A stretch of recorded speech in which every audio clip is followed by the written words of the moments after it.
Y ya se lo comentábamos más temprano, un nuevo informe del INE reveló que el desempleo en Chile bajó de los 2 dígitos, algo que no ocurría desde abril del año pasado, aunque todavía falta por recuperar cerca de 1 millón de puestos de trabajo. Sobre esto queremos conversar con Juan Bravo, economista y director del Observatorio de Contexto Económico de la Universidad Diego Portales. ¿Cómo estás, Juan? Muchas gracias por Hola acompañarnos. Soledad, muy buenas tardes, muchas gracias por la invitación. No, gracias a ti. ¿Cómo interpretan esta cifra que conocimos hoy? 9,5% de desempleo, bajamos después de mucho tiempo de los 2 dígitos, pero eso también contrasta con la gran cantidad de inactivos. ¿Cómo interpretas esta cifra y a qué lo atribuyes?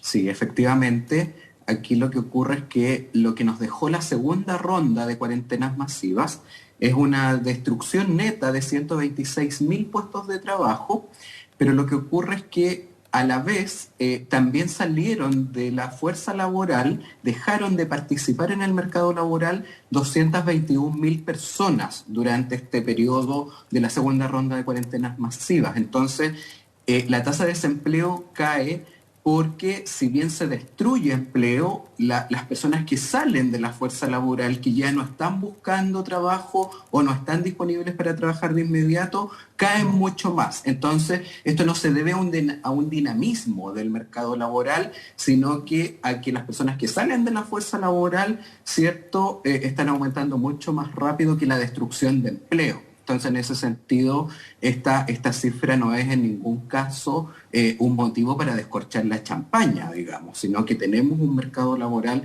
que efectivamente se mantuvo destruyendo puestos de trabajo.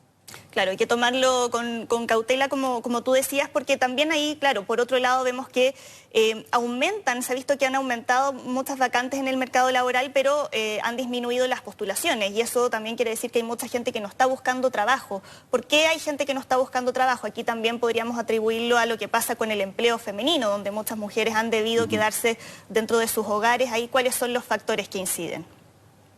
Efectivamente, cuando uno mira por qué razones ha aumentado la inactividad, las personas que están fuera de la fuerza de trabajo, hay tres grandes razones que explican 3/4 del aumento de inactivos durante esta segunda ronda de cuarentenas masivas. El primero es efectivamente mujeres fuera de la fuerza laboral por razones familiares permanentes.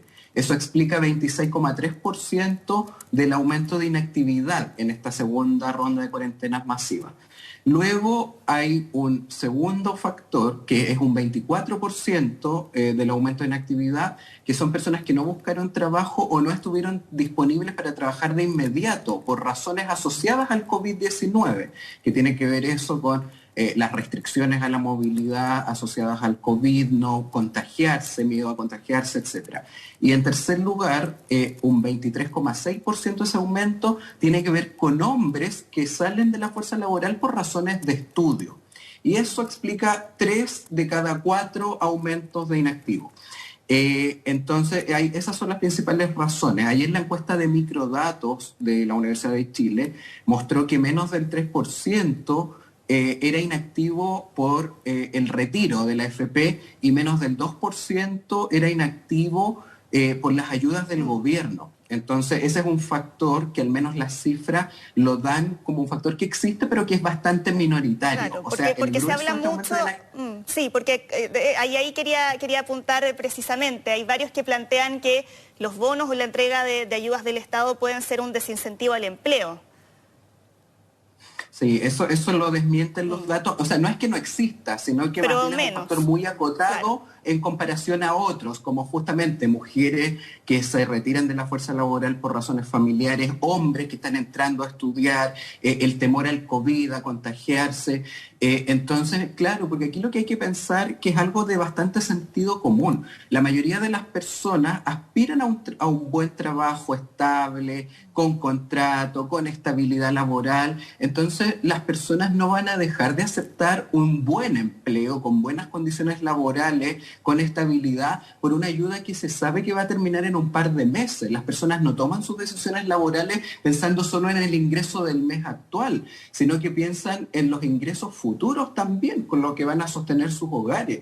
Entonces, la mayoría de las personas no va a dejar una buena oportunidad laboral por esa razón. Lo que sí es cierto que segmentos muy acotados de trabajadores sí podría afectarle, que son trabajadores que trabajan esporádicamente, por bajos ingresos, con salarios muy bajos, en jornadas parciales. A este segmento quizás eventualmente podría inhibirlo, pero no es un fenómeno mayoritario. O sea, la mayoría de los trabajadores no va a rechazar una buena oportunidad laboral, insisto, con buenos salarios estables, con contrato, por una ayuda que se sabe que va a ser transitoria. Y ahora, Juan, ¿cómo ves ahí el impacto que esto está teniendo sobre el empleo femenino? Porque se habla de un retroceso de 10 años al menos, con un retroceso de tal magnitud, ¿cuánto podría tardar la recuperación? Sí, lamentablemente eso es así. La recuperación está ocurriendo, pero lamentablemente la recuperación, lo que vamos a ver ahora a partir de julio, es que no es equitativa, igual como ocurrió en la primera fase de recuperación de empleo el año pasado, que si bien se recuperó en ambos, tanto en hombres como en mujeres, fue mucho más rápida en los hombres, porque finalmente son las mujeres las que se inhiben de participar del mercado laboral, y aunque se están eliminando restricciones a la movilidad, obviamente no es tampoco que volvimos ya a la normalidad y se superó el virus por completo. Entonces, quienes se van a restringir son las mujeres, lamentablemente, y hay un tema cierto que tiene que ver con los roles culturales de género, donde la mujer es la que se aboca esencialmente a ese tipo de responsabilidades. Y ahí, por ejemplo, claro, un factor clave que va a tener con esa posibilidad de regresar al mercado laboral tiene que ver con la posibilidad de que los niños puedan asistir a los colegios en forma presencial.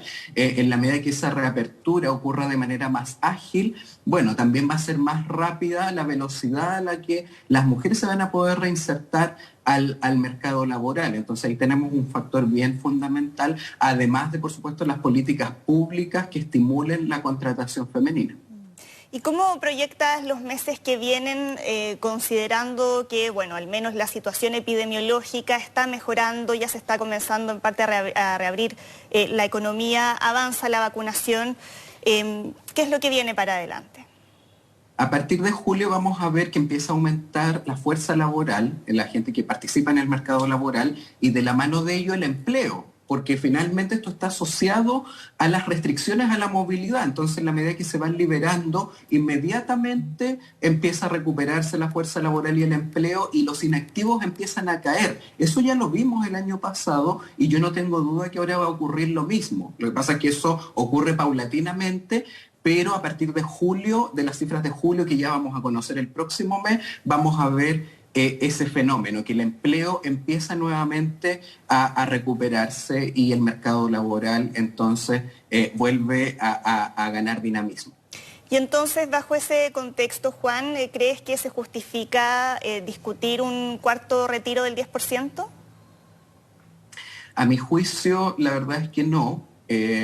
Además ya se está implementando un IFE, digamos, que tiene ese rol, ¿cierto?, de ayudar en la emergencia, y que además en este momento estaría durando hasta septiembre, eventualmente incluso se va a postergar.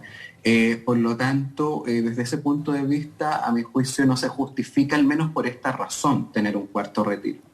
¿Y qué efectos podría tener en el caso de que prospere la discusión y se apruebe un cuarto retiro? Bueno, eso tiene un montón de implicancias de largo plazo, por supuesto. Esas son las más graves, digamos, que tienen que ver con el daño a nuestro sistema de pensiones, por supuesto. Y un tema fiscal, porque mucho de ese daño a las pensiones lo va a tener que abordar el fisco en el futuro, si esto no es gratis, digamos.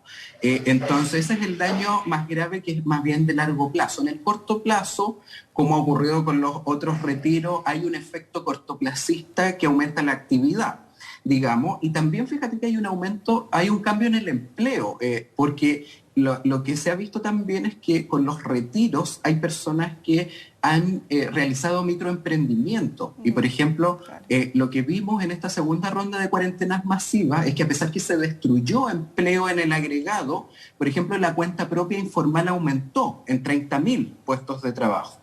Entonces, eso nos dice que efectivamente los retiros permiten a un segmento de personas disponer de un capital para hacer microemprendimientos. Entonces, los retiros también tienen impacto en la composición del empleo, aunque esa composición no necesariamente es para mejor. O sea, lamentablemente aquí esto ha significado aumentos de cuenta propia informales, no cuenta propias formales, no son la mayoría emprendimientos formales y eso no es positivo.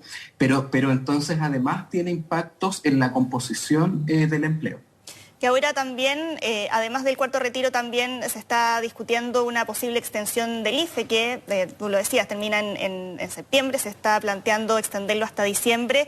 ¿Eso qué implicaría en términos del erario fiscal?